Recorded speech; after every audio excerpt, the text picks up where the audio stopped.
Welcome to Virat IAS academy Saharanpur. आज हम UPSC civil services का मेंस का जो सेकंड जीएस का पेपर है उसमें 2022 में जो क्वेश्चंस पूछे गए हैं उनके आंसर राइटिंग करेंगे और ये देखेंगे कि किस तरह से एक बेटर आंसर हम बना सकते हैं ताकि मैक्सिमम मार्क्स फेच कर किए जा सकें। तो बिना देरी किए पहला क्वेश्चन स्टार्ट करते हैं। देखो, पहला क्वेश्चन डायरेक्ट बेनिफिट ट्रांसफर के बारे में है, जिसमें पूछा गया है कि ये एक प्रोग्रेसिव स्टेप है लेकिन इसकी कुछ लिमिटेशंस भी हैं। तो कमेंट पूछा गया है। तो जैसा कि हमने पहले आंसर राइटिंग जो पिछले लेक्चर में की थी जीएस थर्ड के लिए, तो उसमें ये डिस्कस हमने कर लिया था कि जब हम मेंस के आंसर राइटिंग करते हैं तो हम उसको 3 स्टेजेस में क्लासीफाई कर लेते हैं अपने आंसर को। पहले हम उसकी एक अप्रोच माइंड में क्रिएट कर लेते हैं और पहले हम उसका इंट्रो देख लेते हैं कि इंट्रो में क्या लिखना है, फिर मेन बॉडी बना लेते हैं और लास्ट में क्वेश्चन के अकॉर्डिंग हम कंक्लूजन कर लेते हैं। तो इस क्वेश्चन के इंट्रो में देखो हम ये बताएंगे कि जो डिलीवरी सिस्टम है गवर्नमेंट का वो एक सोशलिस्टिक प्रिंसिपल है और जो पीडीएस है ये परंपरागत सरकार का तरीका रहा है ताकि एफोर्डेबल रेट पर जनता को खाद्यान्न उपलब्ध कराया जा सके। लेकिन परंपरागत पीडीएस में लीकेज रहा है और करप्शन भी रहा है। तो उस परंपरागत डिलीवरी सिस्टम के बजाय जो डायरेक्ट बेनिफिट ट्रांसफर है ये एक प्रोग्रेसिव स्टेप है और फिलहाल 315 स्कीम्स इसके अंडर में चल रही हैं और जब से लॉन्च हुआ है तो 2.3 लाख करोड़ हमने मिडिल मैन से बचाए हैं। ये इंट्रो हो गया। अब मेन बॉडी में चलते हैं। जो गवर्नमेंट का डिलीवरी सिस्टम है डीबीटी कैसे उसके लिए एक प्रोग्रेसिव स्टेप्स है, हम मेन बॉडी में इस पर चर्चा करेंगे। गवर्नमेंट का डिलीवरी सिस्टम कैसे प्रोग्रेसिव है। तो पहला प्रोग्रेसिव स्टेप्स है इंफ्रा के कॉन्टेक्स्ट में। जो डायरेक्ट बेनिफिट ट्रांसफर है ये लॉजिस्टिक्स की एक बड़ी कॉस्ट को सेव करता है, लॉजिस्टिक्स यानी ट्रांसपोर्टेशन की कॉस्ट। दूसरा, जो फूड ग्रेन डिलीवरी का जो इंफ्रा है उसके लिए गोदाम चाहिए, तो इससे कैपिटल इन्वेस्टमेंट बच सकता है। तीसरा पॉइंट, जो डीबीटी है ये बेनिफिशियरीज को यानी लाभार्थी को फूड की चॉइसेस में ऑटोनॉमी देता है। फॉर एग्जांपल, एक मॉनिटरिंग स्टडी हुई थी जिसको Jameel poverty alleviation lab JPL ने शुरू किया था कुछ शहरों में डीबीटी के बारे में, और ऐसा ऑब्जर्व किया गया था कि जो डीबीटी का इम्प्लीमेंटेशन रेट है वो इम्प्रूव हुआ है और बेनिफिशियरीज की जो प्रेफरेंस है डीबीटी और पीडीएस इन दोनों के कंपैरिजन में तो डीबीटी में इंक्रीज हुई है।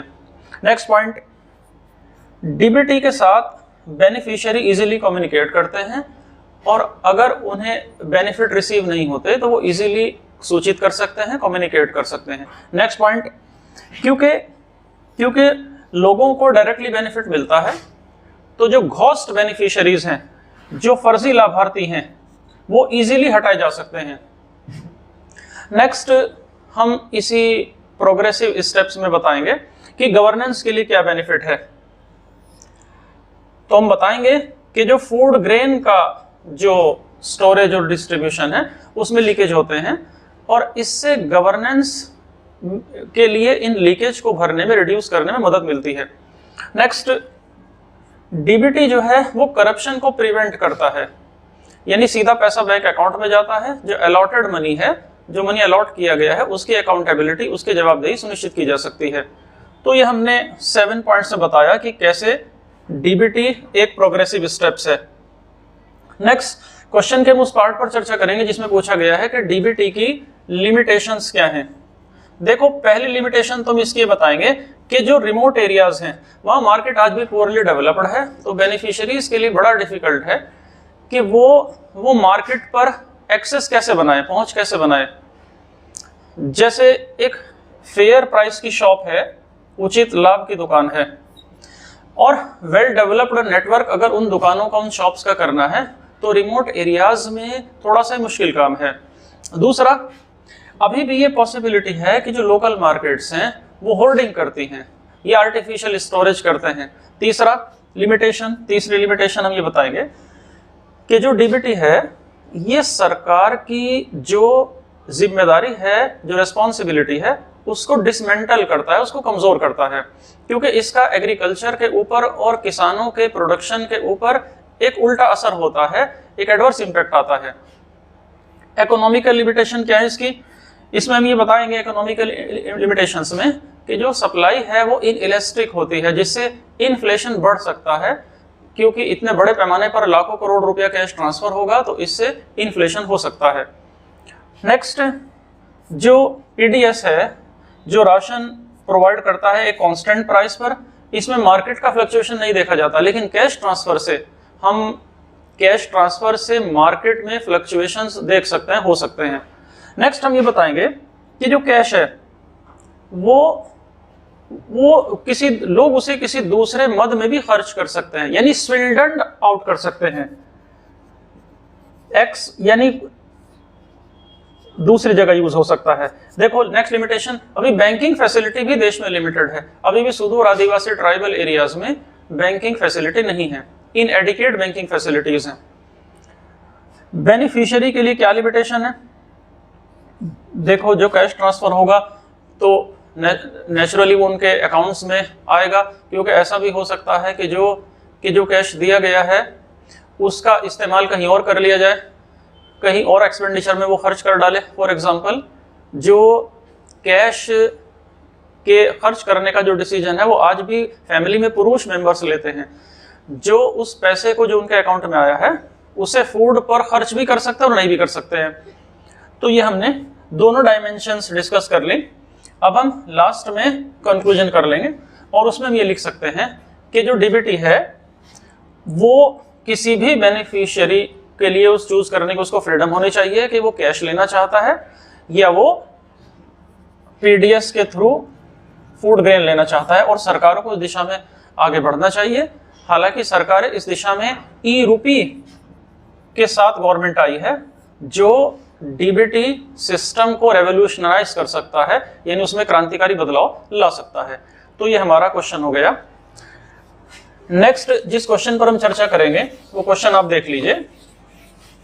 देखो ये आईआर का क्वेश्चन है, बिमस्टेक और सार्क के बारे में पूछा गया है कि दोनों क्या ये पैरेलल ऑर्गेनाइजेशन है और दोनों के बीच में क्या सिमिलैरिटीज हैं, क्या डिसिमिलैरिटीज हैं, और ये पूछा गया है कि इसके अलावा क्या ये जो भारत की विदेश नीति है, इंडिया की जो फॉरेन पॉलिसी है, उससे इस नए बिमस्टेक ऑर्गेनाइजेशन से कौन कौन से ऑब्जेक्टिव्स, उद्देश्य प्राप्त होंगे। तो सेम वही अप्रोच चलेंगे, पहले इंट्रो, फिर मेन बॉडी और लास्ट में कंक्लूजन। तो देखो पहले इंट्रो ले लेते हैं। जो बिमस्टेक है ये रीजनल मल्टीलेटरल ऑर्गेनाइजेशन है, जो एक पोटेंशियल एक ब्रिज का काम करता है साउथ और साउथ ईस्ट एशिया के बीच में, यानी जो साउथ है और जो साउथ ईस्ट एशिया है इन दोनों के बीच में ये एक ब्रिज बनाता है, एक लिंक का काम करता है। अभी रिसेंटली प्रधानमंत्री मोदी ने यह आह्वान किया है कि बिमस्टेक को मजबूती दी जाए, और उन्होंने इस बात का वेलकम किया है कि जो नया चार्टर बनाया गया है उसको वेलकम किया गया है, जो बाकी कंट्रीज को बे ऑफ बंगाल के साथ कनेक्ट करेगा। सार्क दूसरी तरफ, सार्क एक इंटर गवर्नमेंटल ऑर्गेनाइजेशन है जिसे 1985 में बनाया गया था ताकि रीजनल इंटीग्रेशन हो सके इकोनॉमीज का, और इसकी जो मेंबरशिप है उसमें अफगानिस्तान है, बांग्लादेश है, भूटान, इंडिया, मालदीव्स, नेपाल, पाकिस्तान और श्रीलंका है। ये हमारा इंट्रो हो गया। मेन बॉडी में हम चलेंगे।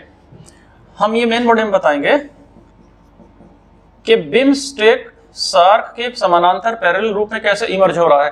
पहला पॉइंट हम बताएंगे कि देखो जो बिमस्टेक है उसमें 2016 के उड़ी अटैक के बाद प्रोमिनेंस गेन की है, महत्वपूर्ण स्थान प्राप्त किया है। जब इंडिया सार्क में यह चाहता था कि सार्क का बाइकआउट किया जाए, जो इस्लामाबाद में सार्क का सम्मेलन होना था। फिर दूसरा पॉइंट, इसमें क्योंकि पाकिस्तान और अफगानिस्तान नहीं है तो बिमस्टेक एक इफेक्टिव प्लेटफॉर्म का रोल प्ले करता है इन कंट्रीज के बाकी कंट्रीज के बीच में कोऑपरेशन बनाने में। जो बिमस्टेक मेंबर कंट्रीज हैं उनमें जनरली बेहतर रिलेशंस हैं, कॉर्डियल रिलेशनशिप्स हैं, जो कि सार्क में नहीं है। सार्क के साथ ऐसी बात नहीं है, सार्क में बेहतर रिलेशनशिप्स नहीं है। तीसरा, जो विदेश मंत्रालय है उसने बिम्स्टेक को सार्क के साथ क्लब कर रखा है।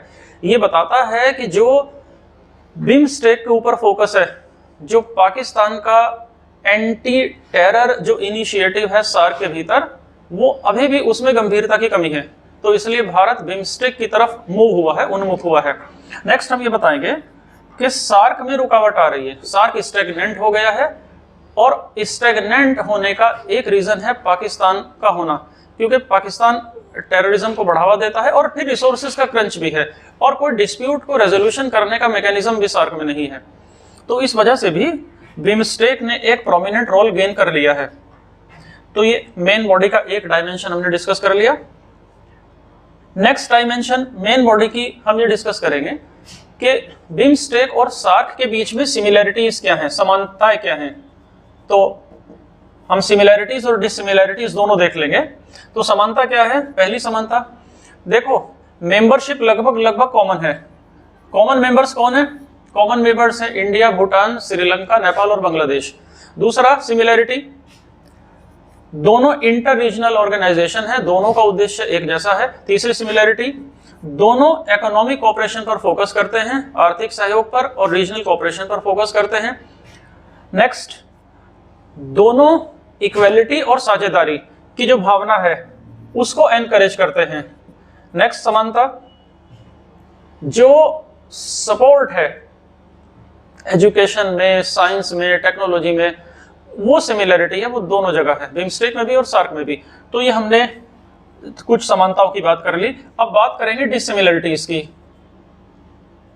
देखो, सार्क जो है वो एक रीजनल संगठन है जो साउथ एशिया में डील करता है, जबकि बिम्स्टेक एक कनेक्टिंग लिंक देता है साउथ एशिया के बीच में और साउथ ईस्ट एशिया के बीच में। दूसरी डिससिमिलरिटी, सार्क में फ्री ट्रेड एग्रीमेंट है, जबकि बिम्स्टेक में अभी तक एफटीए नहीं है। तीसरा, SAARC permanent diplomatic relation maintain करता है यूएन में, एक ऑब्जर्वर स्टेटस है, लेकिन बिम्स्टेक में यूनाइटेड नेशंस में एक ऑब्जर्वर स्टेटस हासिल नहीं है। नेक्स्ट, सार्क जो है ये एक टेरिटोरियल कनेक्टिविटी के लिए है, ज्यादा टेरिटोरियल कनेक्टिविटी है, जैसे BBIN, मोटर व्हीकल एक्ट, जबकि बिम्स्टेक मैरीटाइम एसोसिएशन पर है।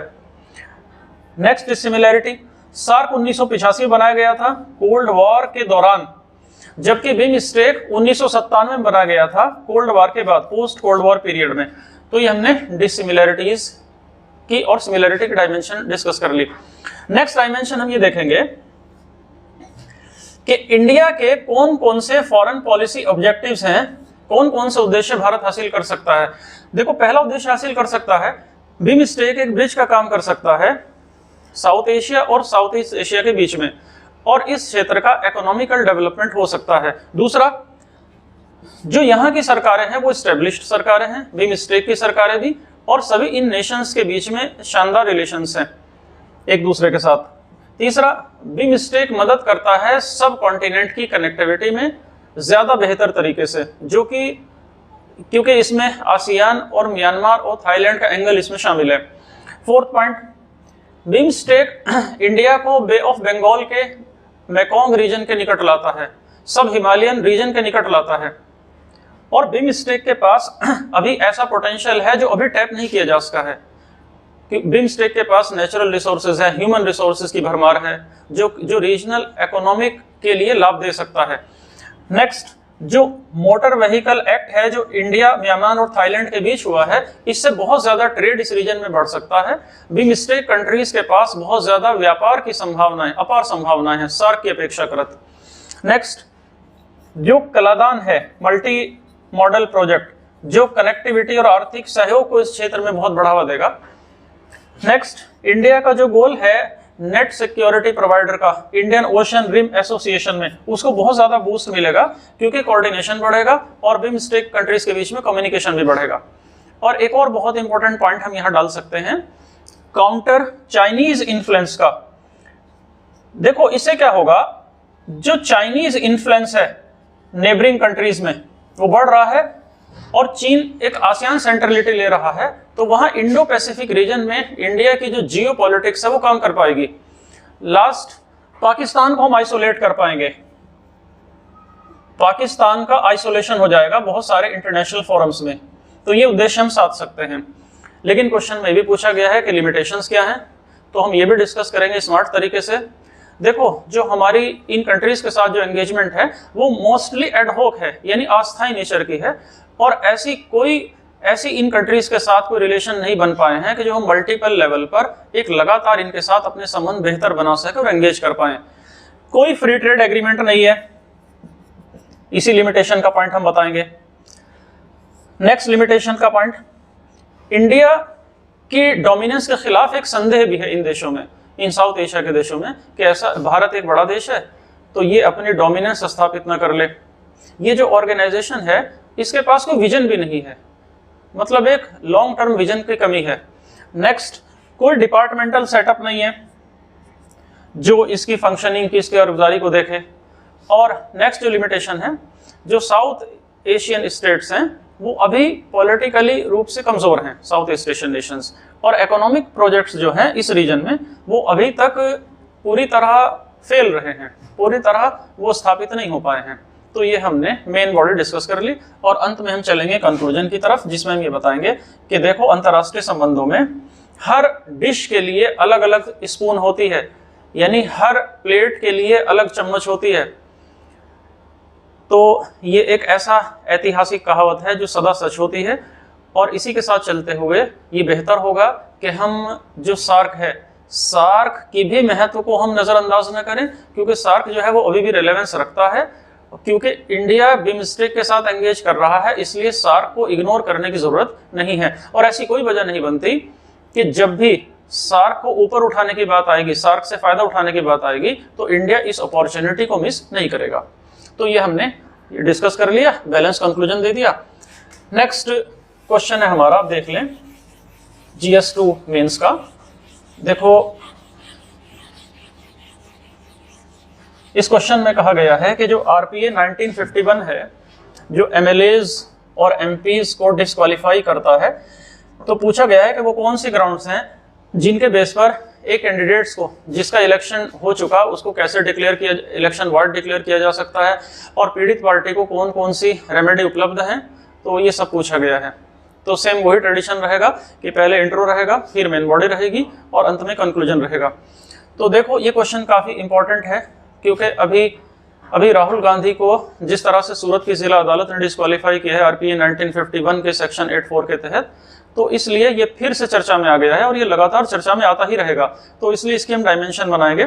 इंट्रो में हम RPA 1951 के बारे में बताएंगे, दूसरा मेन बॉडी में हम ये बताएंगे कि RPA का क्या प्रोसीजर है, कोई डिस्प्यूट अगर MP MLA का हो जाता है तो उसे कैसे सॉल्व करेंगे, और फिर ये बताएंगे कि कैसे इलेक्शन को हम गलत ठहरा सकते हैं, वार्ड डिक्लेयर कर सकते हैं, और क्या क्या रेमेडी उपलब्ध हैं, और लास्ट में हम कंक्लूजन कर देंगे। तो सबसे पहले इंट्रो में हम ये बताएंगे कि कॉन्स्टिट्यूशन का जो आर्टिकल 327 है वो ये पावर देता है कि पार्लियामेंट इलेक्शन प्रोसीजर के बारे में लॉ बना सकती है, और इसी तरह से RPA 1951 अस्तित्व में आया ताकि जो कंडक्ट है, क्वालिफिकेशन है, डिसक्वालिफिकेशन है मेंबर्स की इलेक्शन ऑफेंसेस के लिए, करप्ट प्रैक्टिसेस के लिए, उससे डील किया जा सके। ये हमारा इंट्रो हो जाएगा 3 लाइन का। इसके बाद हम मेन बॉडी में प्रोसीजर डिस्कस करेंगे कि वो कौन कौन से प्रोसीजर हैं जो उन डिस्प्यूट से डील करता है, जो MPs और MLAs को RPA 1951 के तहत आते हैं। पहला पॉइंट हम ये ले लेंगे कि कोई भी इलेक्शन डिस्प्यूट होगा, किसी MP या MLA की इलेक्शन पिटीशन को हाई कोर्ट के सामने रखा जाएगा। उस स्टेट के, यानी जिस स्टेट का MP MLA होगा, अगर उसे कोई इलेक्शन में दिक्कत है तो अपने स्टेट के हाई कोर्ट में ऑब्जेक्शन को लेकर जाएगा। दूसरा, जो बंदा इलेक्ट हुआ है वो अपने इलेक्शन के 45 दिनों के भीतर, इलेक्शन होने के 45 दिन के भीतर इस पिटीशन को फाइल कर सकता है। तीसरा, हाई कोर्ट तीव्रता के साथ, तेजी के साथ, एक्सपीडिशियसली इस चीज को देखेगा, और ऐसे इलेक्शन डिस्प्यूट को वो इलेक्शन पिटीशन के फाइल होने के 6 महीने के भीतर उसका समाधान करने का प्रयास करेगा। नेक्स्ट पॉइंट, अगर हाई कोर्ट इलेक्शन के पिटीशन को बरकरार रखता है, जो इलेक्टेड बंदा है वो डिस्क्वालीफाई हो जाएगा और उस इलाके का इलेक्शन गैर कानूनी हो जाएगा, वार्ड हो जाएगा। नेक्स्ट, जो पीड़ित विधायक है या पीड़ित सांसद है, एग्रीव्ड लेजिस्लेचर है, वो सुप्रीम कोर्ट का रुख कर सकता है हाई कोर्ट के डिसीजन के खिलाफ, लेकिन हाई कोर्ट के ऑर्डर के 30 दिन के भीतर उसे ऐसा करना होगा। तो ये हमने डिस्कस कर लिया कि प्रोसीजर है क्या। नेक्स्ट डायमेंशन, हम उन ग्राउंड्स को डिस्कस करेंगे जब कोई कैंडिडेट का इलेक्शन वर्ड किया जा सकता है, जैसे राहुल गांधी का किया गया। पहला ग्राउंड हम कॉन्स्टिट्यूशनल प्रोविजन देख लेंगे कि संविधान के आर्टिकल 102 और 191 में कहा गया है कि पार्लियामेंट एमपी और एमएलए के डिस्क्वालीफाई कर सकती है। किन ग्राउंड्स पर? ऑफिस ऑफ प्रॉफिट पर, अनसाउंड माइंड पर, तीसरा अनडिस्चार्ज्ड इंसॉल्वेंट पर, यानी दिवालिया हो, कर्ज चुका पाने में असफल हो या मानसिक रूप से अस्वस्थ हो, या तो ये पहला पॉइंट हमने देख लिया, या ऑफिस ऑफ प्रॉफिट या लाभ के पद पर ना हो, ये लाभ के पद पर हो, तो ये पहला ग्राउंड हो गया।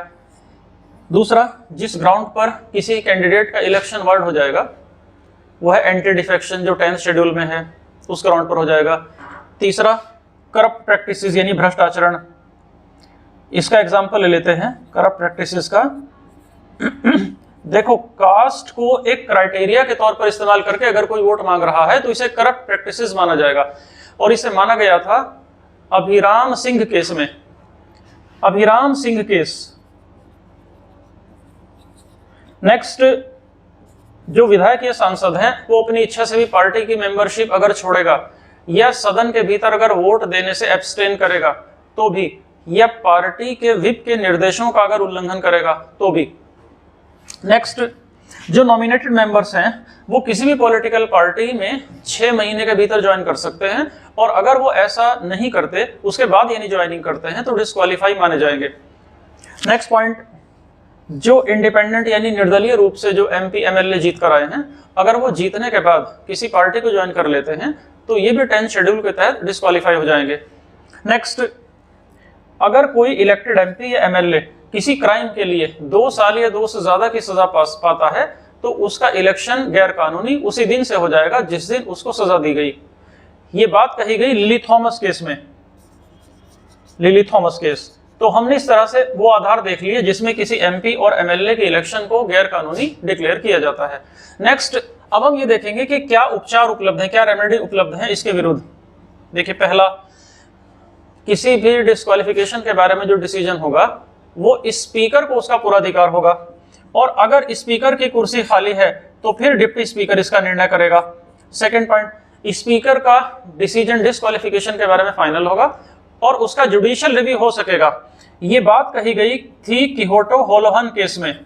सुप्रीम कोर्ट ने कहा कि स्पीकर का डिसीजन का जुडिशियल रिव्यू होगा।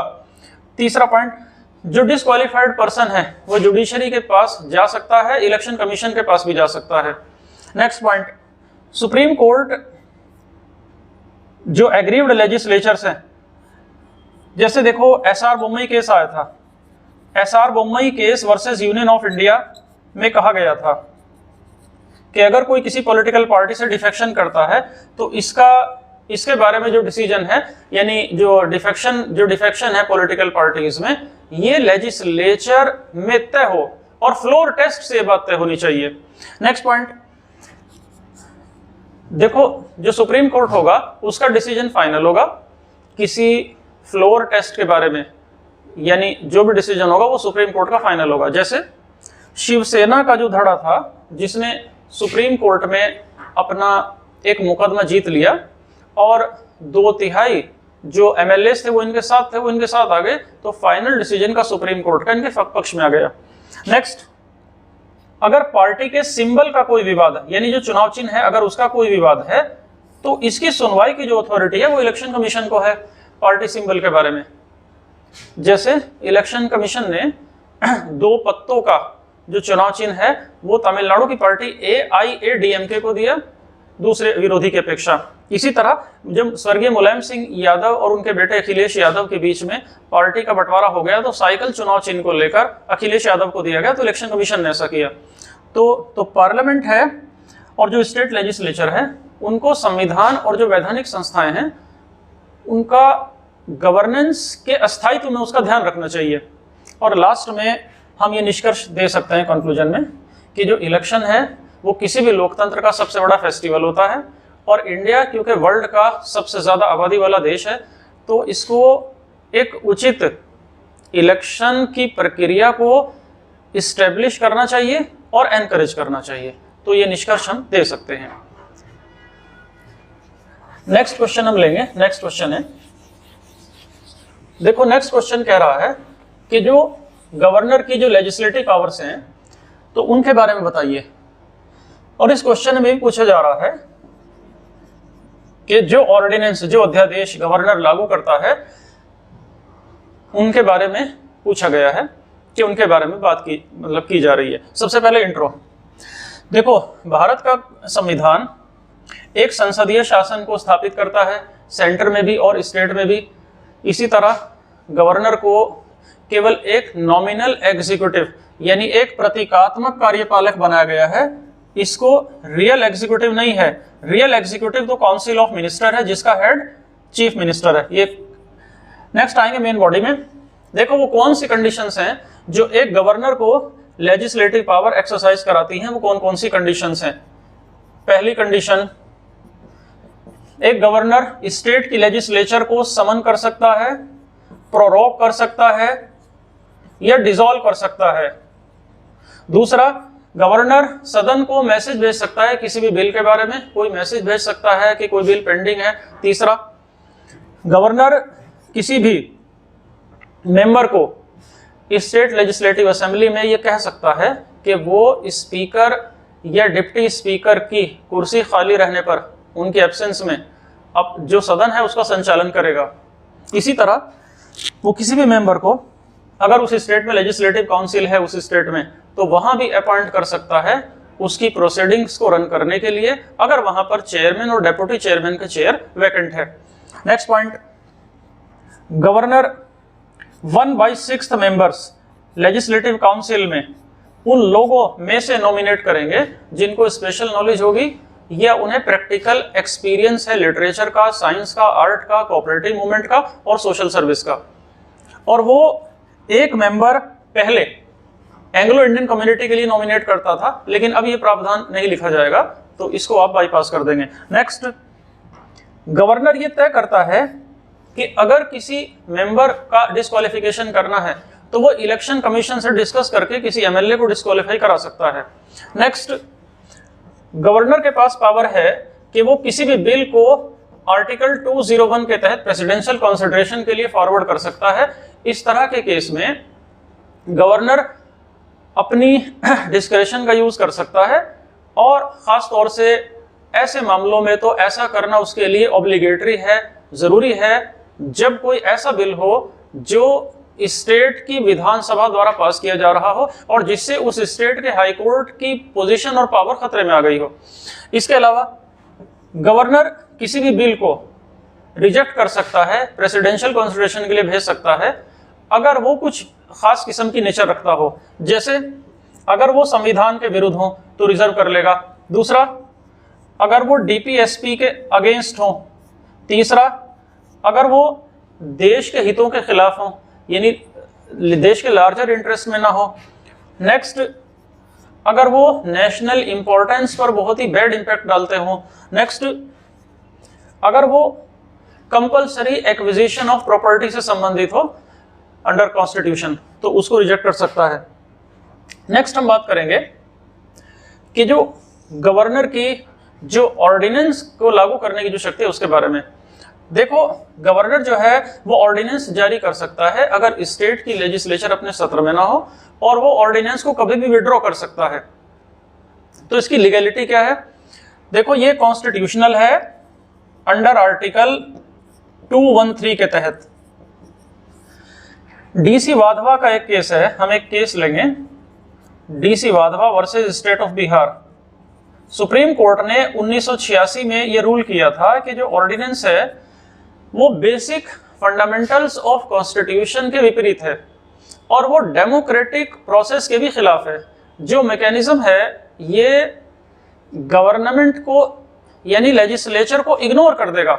और जैसा कि हमने पहले भी डिस्कस किया था कि लोकसभा के जो पहले अध्यक्ष थे जीवी मावलंकर साहब, उन्होंने ये कहा था कि अध्यादेश संसद का इंसल्ट है, अपमान है। तो वही बात DC Wadhwa versus state of Bihar के केस में कही गई। दूसरा case Krishna Kumar Singh versus state of Bihar, Krishna Kumar Singh versus state of Bihar. इसमें सुप्रीम कोर्ट ने कहा कि जो ऑर्डिनेंस को लागू करना है वो संविधान के साथ एक धोखा है। इसमें कहा कि ये फ्रॉड है टू द कॉन्स्टिट्यूशन, एक धोखा है। सुप्रीम कोर्ट ने कहा कि जो पावर एग्जीक्यूटिव को दी गई है ये लॉ मेकिंग के समान नहीं हो सकती। तो इससे क्या होगा, देखो जब भी ऑर्डिनेंस आता है तो इससे लेजिस्लेटिव पावर हड़प ली जाती है, यूजर्प कर ली जाती है।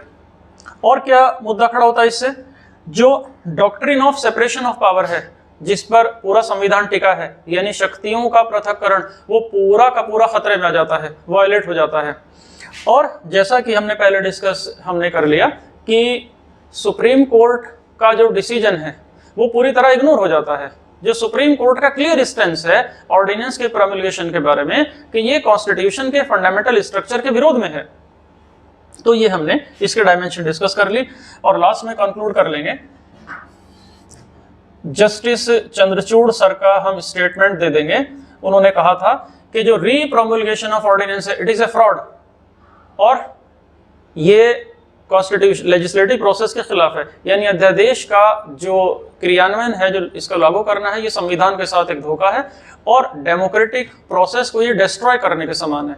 तो इस संदर्भ में एक रिसेंट एडीआर रिपोर्ट आई है association of democratic reforms think tank की, एडीआर की। इस रिपोर्ट में ये शो किया गया कि इस पावर का बड़े पैमाने पर मिसयूज हो रहा है।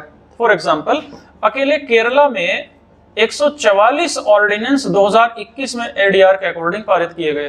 तो इस तरह से हम इस क्वेश्चन का आंसर दे सकते हैं। नेक्स्ट क्वेश्चन पर आ जाइए।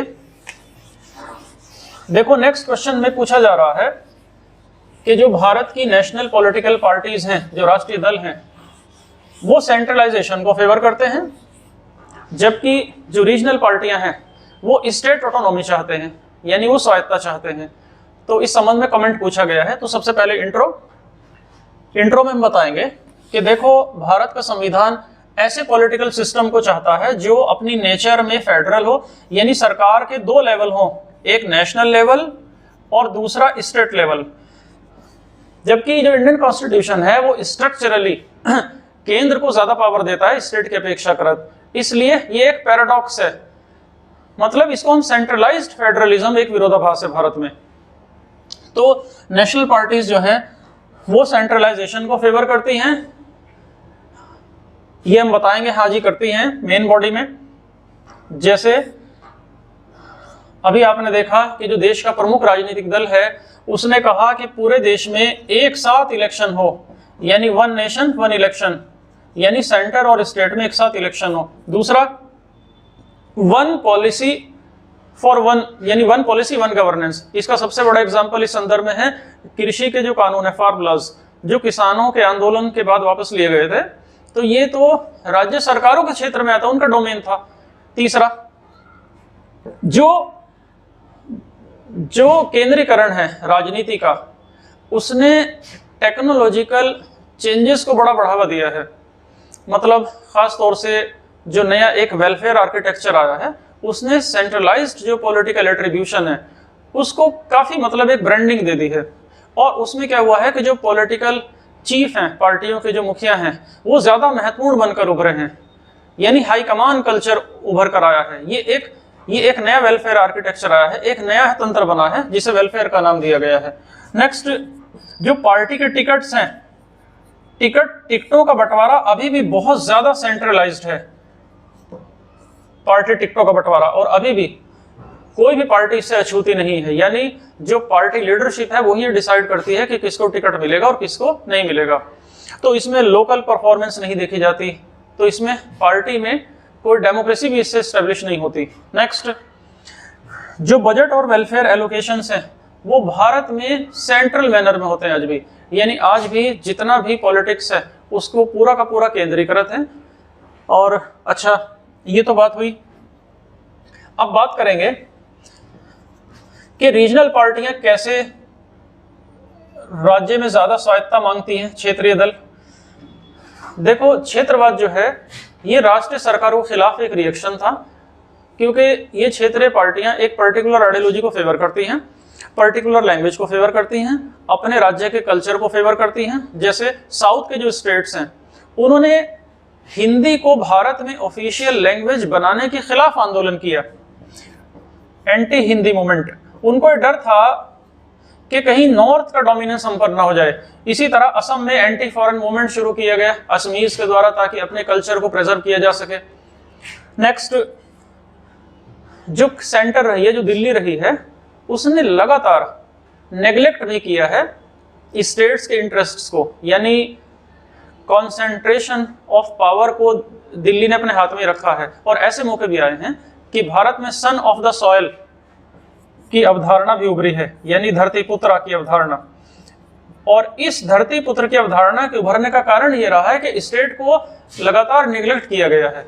नेक्स्ट, जो इंडियन फेडरल सिस्टम की यूनिट्स हैं, यानी जो राज्य हैं भारत के, उनके अपने अपने अपने कुछ कल्चरल उनकी डिमांड्स हैं, रीजनलिज्म है, वो ज़्यादा ऑटोनॉमी की डिमांड को बल मिलता है। फिर जो क्षेत्रीय पार्टियां हैं उनकी एम्बिशंस भी हैं, जो रीजनल पार्टियां हैं वो एम्बिशियस भी हैं, जैसे DMK, AIADMK, Samajwadi party, Akali etcetera, Assam Gana Parishad. तो ये रीजनल लेवल पर रीजनलिज्म को बढ़ावा देकर पावर ग्रैब करना चाहती हैं। नेक्स्ट, जो इंटरेक्शन है, जो एक संवाद है मॉडर्नाइजेशन के बीच और मास पार्टिसिपेशन के बीच में, इसने भी कंट्रीब्यूट किया है रीजनलिज्म के ग्रोथ को बढ़ावा देने में इंडिया में। और जो बैकवर्ड रीजन्स हैं उनमें अवेयरनेस भी आई है, लोगों में जागरूकता आई है बैकवर्ड क्षेत्र के, तो इसने भी रीजनलिज्म को बढ़ावा दिया है। नेक्स्ट, जो लोकल लीडर्स हैं सेंटर में, सेंटर ने उनको निगलेक्ट भी किया है। लोकल पॉलिटिशियंस हैं उन्हें नेगलेक्ट भी किया गया। तो इन सारी वजहों से भी, और फिर हम इसमें यह भी ऐड ऑन कर सकते हैं कि रीजनल इम्बैलेंस भी कहीं ना कहीं इसके लिए उत्तरदायी है, यानी जो सोशल और इकोनॉमिक डेवलपमेंट है कुछ इलाकों का, वो इतना ज़्यादा नहीं हुआ और कुछ का बहुत ज़्यादा हुआ। और लास्ट में हम कंक्लूड कर सकते हैं कि बात सच है कि बहुत ज़्यादा सेंट्रलाइजेशन अगर होगा तो सेंटर का ब्लड प्रेशर बढ़ जाएगा। तो इसलिए इंडिया को चाहिए कि वो परफेक्ट बैलेंस बनाए और अपने ग्रोथ पोटेंशियल को मल्टीप्लाई कर ले। नेक्स्ट क्वेश्चन हम देख लेते हैं। देखिए, next question election commission of India के बारे में है, जिसमें कहा जा रहा है कि मॉडल कोड ऑफ कंडक्ट के संदर्भ में इलेक्शन कमीशन ऑफ इंडिया का रोल क्या है। मॉडल कोड ऑफ कंडक्ट के संदर्भ में, यानी आदर्श आचार संहिता के संदर्भ में क्या रोल है। तो इंट्रो में बताएंगे कि जो MCC है, ये ऐसी गाइडलाइंस, ऐसे दिशा निर्देश हैं जिन्हें election commission of India article 324 के तहत जारी करता है। और इलेक्शन कमीशन के पास पावर है कि वो इलेक्शन को सुपरवाइज कर सकता है, चाहे वो पार्लियामेंट का हो चाहे असेंबली का हो, ताकि पॉलिटिकल पार्टियों के उम्मीदवारों का जो कंडक्ट है उसको रेगुलेट किया जा सके। खास तौर से उनकी स्पीच, उनका पोलिंग वाली डेट, उनके पोलिंग बूथ, उनके पोर्टफोलियो, उनका पार्टियों का इलेक्शन का मैनिफेस्टो, उनके प्रोसेशंस और उनका कंडक्ट। MCC कैसे इवॉल्व हुआ, ये हमारा इंट्रो हो गया। इसके बाद model code of conduct evolve कैसे हुआ, उद्विकास कैसे हुआ। देखो, सबसे पहले MCC केरल में लाया गया था 1960 में और 1962 में लोकसभा इलेक्शन में। तो लार्जली इसको सभी पार्टियों ने फॉलो किया था। नेक्स्ट, 1979 में इलेक्शन कमीशन ने एक सेक्शन ऐड किया कि जो पार्टियां हैं उनकी पावर को रेगुलेट किया जा सके। 2013 में सुप्रीम कोर्ट ने इलेक्शन कमीशन को निर्देश दिया कि वो उन गाइडलाइंस को इंक्लूड कर ले, शामिल कर लें, जो इलेक्शन के मैनिफेस्टो में पार्टियां प्रॉमिस करती हैं। तो 2014 में इसको मॉडल कोड ऑफ कंडक्ट में शामिल किया गया सुप्रीम कोर्ट के आदेश के परिप्रेक्ष्य में। नेक्स्ट हम जिस डायमेंशन पर चर्चा करेंगे कि इलेक्शन कमीशन का MCC के बारे में रोल क्या है। पहला तो देखो यही है, जैसा कि आर्टिकल 324 में लिखा गया है कि to conduct free and fair election, यानी एक निष्पक्ष चुनाव संपन्न कराना और सभी पॉलिटिकल पार्टियों को एक समान प्लेटफॉर्म उपलब्ध कराना, एक लेवल प्लेइंग फील्ड उपलब्ध कराना। दूसरा, इलेक्शन कमीशन ऑफ इंडिया ये एंश्योर करेगा कि जितने भी इलेक्टोरल ऑफेंसेस हैं, जितने भी चुनावी अपराध हैं, जितने भी मेल प्रैक्टिसेस हैं, जितने भी बुराइयां हैं, जितने भी भ्रष्ट आचरण है यानी करप्ट प्रैक्टिसेस हैं, करप्ट प्रैक्टिसेस जैसे इम्पर्सोनेशन, जैसे ब्राइब या वोटर्स को इंड्यूसमेंट देना, ललचाना या धमकी देना, इंटिमिडेशन करना, इन सब को रोका जाए।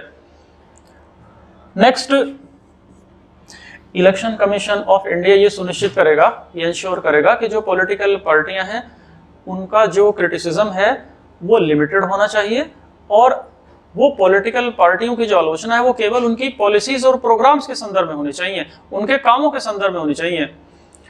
कास्ट और कम्युनल फीलिंग्स को बढ़ावा देने का काम नहीं होना चाहिए वोट प्राप्त करने के लिए।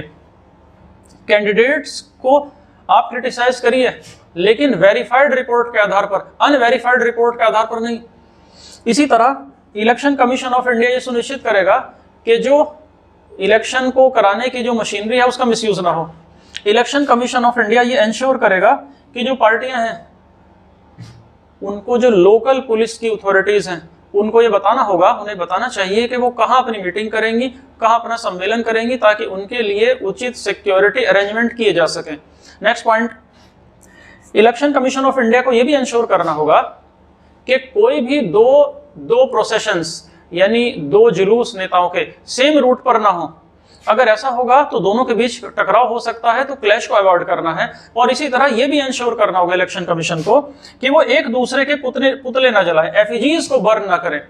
नेक्स्ट पॉइंट, सभी ऑथोराइज जो पार्टियां हैं, पार्टियों के जो वर्कर हैं, वो जब पोलिंग बूथ हैं तो पोलिंग बूथ पर उनको आइडेंटिटी बैच दिए जाएंगे यानी आई कार्ड दिए जाएंगे, जिसमें पार्टी का नाम नहीं होगा, सिंबल नहीं होगा पार्टी का कोई, और उम्मीदवार का भी नाम नहीं होगा। नेक्स्ट पॉइंट, जो वोटर्स हैं जिनके पास इलेक्शन कमीशन का दिया हुआ वैलिड पास है, केवल उन्हीं को पोलिंग बूथ में एंटर करने की परमिशन मिलेगी।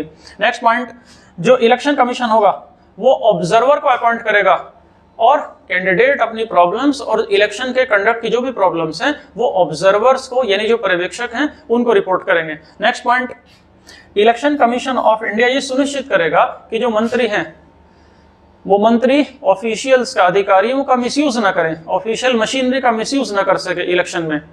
नेक्स्ट, इलेक्शन कमीशन ये भी इंश्योर करेगा कि जो सत्ताधारी दल है, जो रूलिंग पार्टी है, उसको वो सरकारी खजाने का, पब्लिक एक्सचेकर का पैसे से अपना एडवर्टाइज ना करे या मास मीडिया का इस्तेमाल अपने अचीवमेंट को बताने के लिए ना करे चुनाव के जीतने के लिए। Next, election commission of India को यह भी सुनिश्चित करना है कि जो दूसरे पदाधिकारी हैं उनको कोई भी फाइनेंशियल ग्रांट की घोषणा नहीं करनी चाहिए या कोई भी सड़क बनाने की वादा नहीं करना चाहिए, पीने के पानी की सुविधा देने का वादा नहीं करना चाहिए या कोई भी इस तरह का कोई वेलफेयर स्कीम की घोषणा नहीं करनी चाहिए इलेक्शन के दौरान। नेक्स्ट, ये 2013 में ये पॉइंट ऐड किया गया था कि जो इलेक्शन कमीशन की जो गाइडलाइंस हैं ये पार्टियों को गलत वादा करने से रोकती हैं और ऐसा वादा करने से रोकती हैं जो वोटर्स को इन्फ्लुएंस कर सकता हो। तो ये हमने कुछ पॉइंट डिस्कस कर लिए, कुछ डायमेंशन डिस्कस कर लिए। नेक्स्ट डायमेंशन हम ये बता सकते हैं, जो दिनेश गोस्वामी कमेटी आई थी उसने कहा था कि जो मॉडल कोड ऑफ कंडक्ट है इसको कानूनी हैसियत दी जाए, इसको लीगल स्टेटस दिया जाए, ये समय की आवश्यकता है। और वे फॉरवर्ड में हम ये भी कह सकते हैं कि जो इलेक्शन कमीशन का अपॉइंटमेंट का तरीका है उसमें रिफॉर्म लाने की जरूरत है। यानी अभी तो इसको एग्जीक्यूटिव ही अपॉइंट करता है और जबकि ये है एक इंडिपेंडेंट बॉडी, तो इलेक्शन कमीशन को इंडिपेंडेंट बनाने के लिए इसमें रिफॉर्म आना चाहिए। और लास्ट में हम कंक्लूड कर देंगे कि जो एमसीसी है ये कानून के द्वारा अभी एनफोर्सेबल नहीं है। कुछ प्रोविजंस एमसीसी के एनफोर्स्ड किए जा सकते हैं, कुछ प्रोविजंस को ला करके इनको एनफोर्सेबल बनाया जा सकता है, जैसे Indian penal code, code of criminal procedure या रिप्रेजेंटेशन ऑफ पीपल एक्ट 1950। तो इस प्रकार से हमने ये कुछ क्वेश्चन डिस्कस किए डिफरेंट वे में और ये देखा कि किस तरह से हम यूपीएससी मेंस के लिए बेहतर और शानदार आंसर लिख सकते हैं। तो इस सिलसिले को हम जारी रखेंगे और हम डिफरेंट मेंस के जो क्वेश्चंस आए हैं उनके आंसर राइटिंग करते रहेंगे। हम एससी की राइटिंग भी करेंगे और ये देखेंगे कि कैसे फिलोसॉफिकल एस्से लिखे जा सकते हैं। Thank you.